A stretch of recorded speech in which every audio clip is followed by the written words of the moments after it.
My name is Chris Bintliff, and these are transmissions from Not Really Rocket Science, where we study the technology, techniques, learning, and lifestyle of the modern marketing engine. A couple interesting things to compare Series 6, which is right here, to Series 5, which is right here. These are both turned off right now. They're both running 7.0.1 WatchOS. And first thing I want to do is turn them on, and let's see how long it takes for each of them to power up. But let's give it a shot.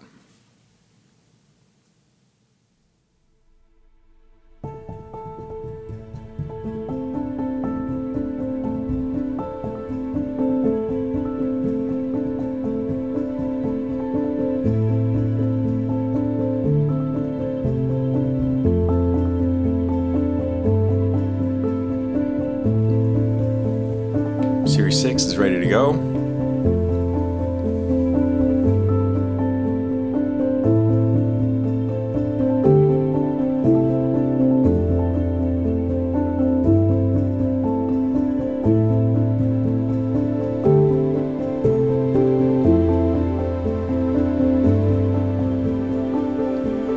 Wow, that was nuts. Series 5 is ready to go.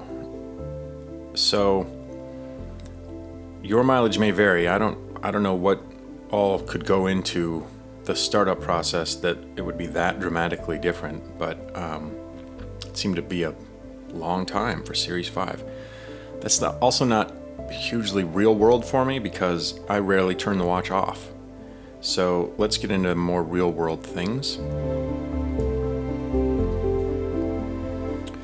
Let's launch music and see what happens. Series 6, Series 5. So music on Series 6 pops up right away with a playlist of mine and called Working Ambient. And you can see that the cover art is there and it's intact and it's ready to go.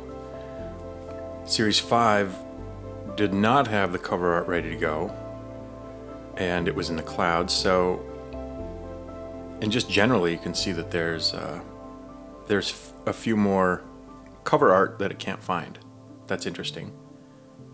Let's open Photos. They both launched pretty quickly, but Series 5 is thinking. Series 6 is doing a lot less thinking. Let's see what happens if we open something up. I'm just gonna tap in the middle somewhere. Brought up the same image of a buffalo here, and one thing I just want to show you is that Force Touch, we know they got rid of Force Touch, but long press still works to bring up live photos, which is interesting. I think it's inconsistent from Apple when you can long press and when not to.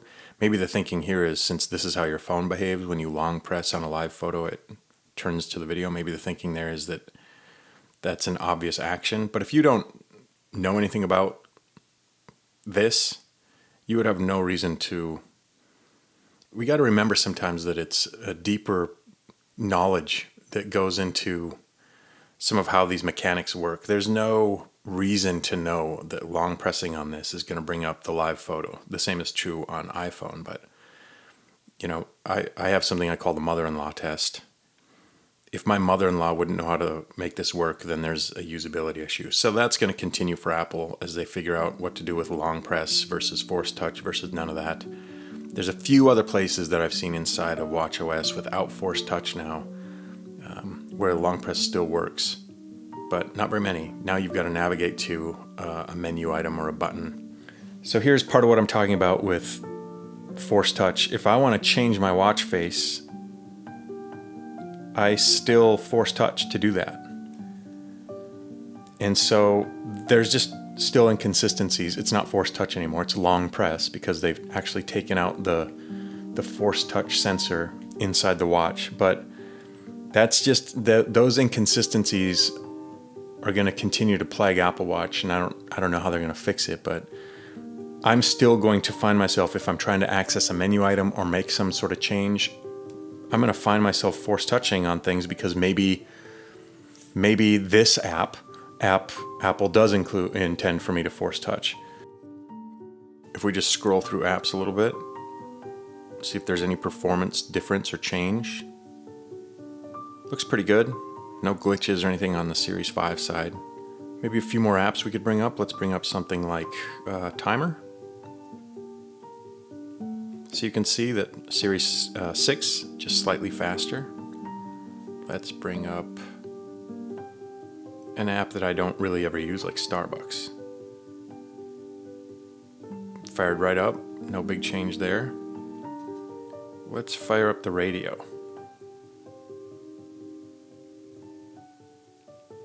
No big change there. Let's fire up Memojis.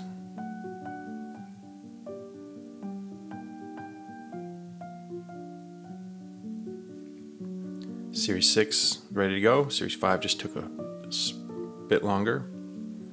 And maybe let's open up Maps, see what the GPS is doing. So generally you can see performance is slightly faster, except for turning on, slightly faster in the real world with Series 6 than for Series 5.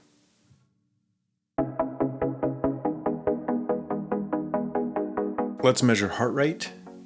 This is Series 6 with the orange band, Series 5 with the white band.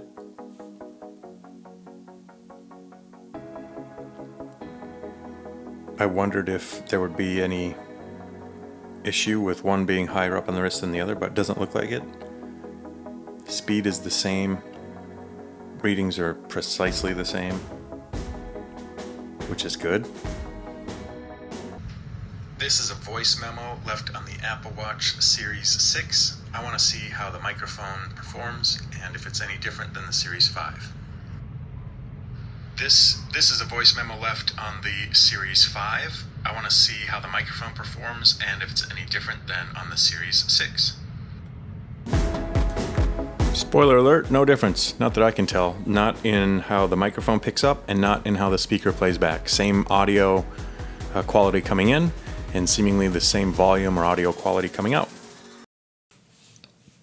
Okay, so I just connected my Powerbeats Pro and I pulled up some music, and right away Apple Watch Series 6 finds my Powerbeats Pro. What I'm going to do is actually skip to song 2, and I want to see how long it takes for the watch to find the streaming audio, play it back into my earphones. Do I have any problem with connectivity? Do I have any problems with anything that brings this that would come up here? It's immediate. Right away. Let's listen to Starfish. Come on now. Comes up right away. Let's check that out with the Series 5. Series 5, just put the Powerbeats Pro in my ear. Didn't seem to find it immediately. Not sure if that's because I just had it in the Series 6, but if I tap that, now I find that it's there. I'm going to do the same thing. Play back immediately. Let's go to Starfish and Coffee.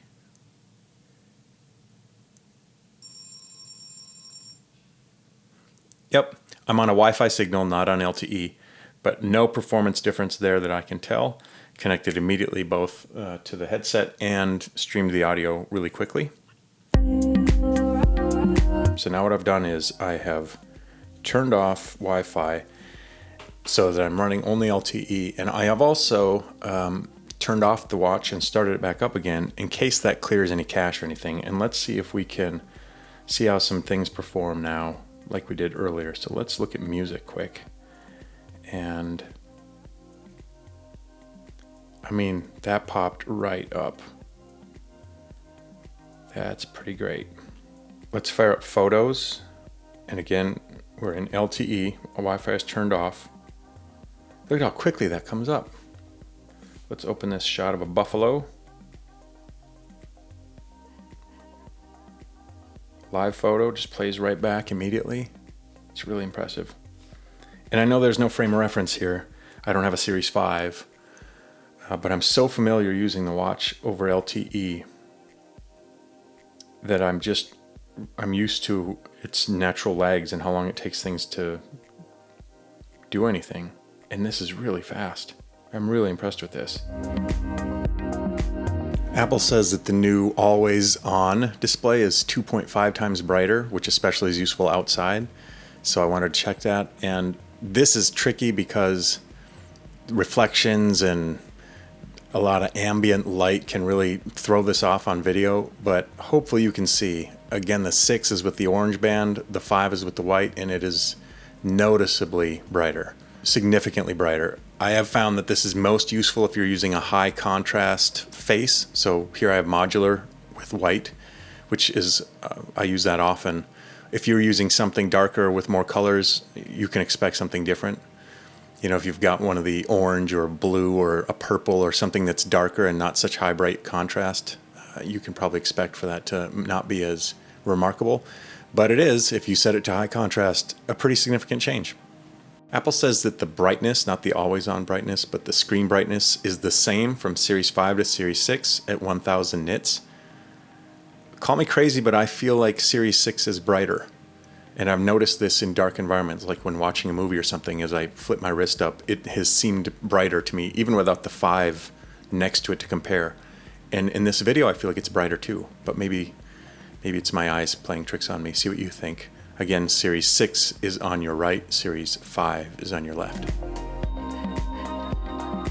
So a couple conclusions in the first few days of Apple Watch Series 6. Wi-Fi performance at 5 gigahertz is no joke compared to the old 2.4 gigahertz in Series 5 and earlier. Much faster, much snappier. The entire watch just kind of feels a lot faster and snappier. LTE is where I'm most impressed. Just from my use and how I use the watch, it seems way faster and way more responsive than I'm used to. Again, I haven't seen anything or heard anything about upgrades to the modem or the LTE tech, but seems a lot faster. Second sort of takeaway, I got a lot of questions about this, so I'll just quickly share.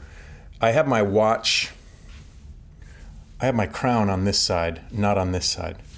And the reason for that is because I used to have it on this side, and once I was at a gym doing push-ups, and when you do push-ups and the crown is over here, and there was loud music, I didn't feel the haptic feedback, and I didn't hear the alerts, which if you hold and press the crown and hold it in, and you've got your SOS settings on, your emergency settings, it'll call the police. And so that happened. And it happened a second time when I was doing some woodwork out in my garage, and I had I had my hands in a certain position for long enough. I didn't feel the haptic. I didn't hear the thing. And then they did call me, and I answered the phone. I said, no, everything's fine. But they said, well, we got to send somebody out anyway. So I was the idiot whose Apple Watch called the police, and they came to my house and was like, hey, are you sure you're okay? So anyway, that was quite a while ago. I've had it switched over to this side. My crown is on this side for many years. I didn't even think of it until people started mentioning it. It just works better for me. And then a third final thought, it's getting more and more complicated to use this technology. I'm not the first person to think of this. Nilay Patel has written some great articles at The Verge for this, but just as I was putting some of these thoughts together for you today, and as I've been using the watch, and as I get questions from others who use the watch, family and friends who are wondering, how do I do this thing, or their phones, there's a lot that we take for granted if we've been using this technology for a long time, if we're curious about this technology, if we're native to this technology, if it's a familiar and comfortable space for us to be in. There's a lot we take for granted that people who are not comfortable or who are intimidated by or who are just unfamiliar with, that they don't know how to use. Everything from when do I long press, when do I tap, when do I swipe, at least with the old iPhone I had a home button. Now, with the emerging iPhones and with the last several generations, I have to learn how to swipe up, and that's not a natural, tendency for a lot of people.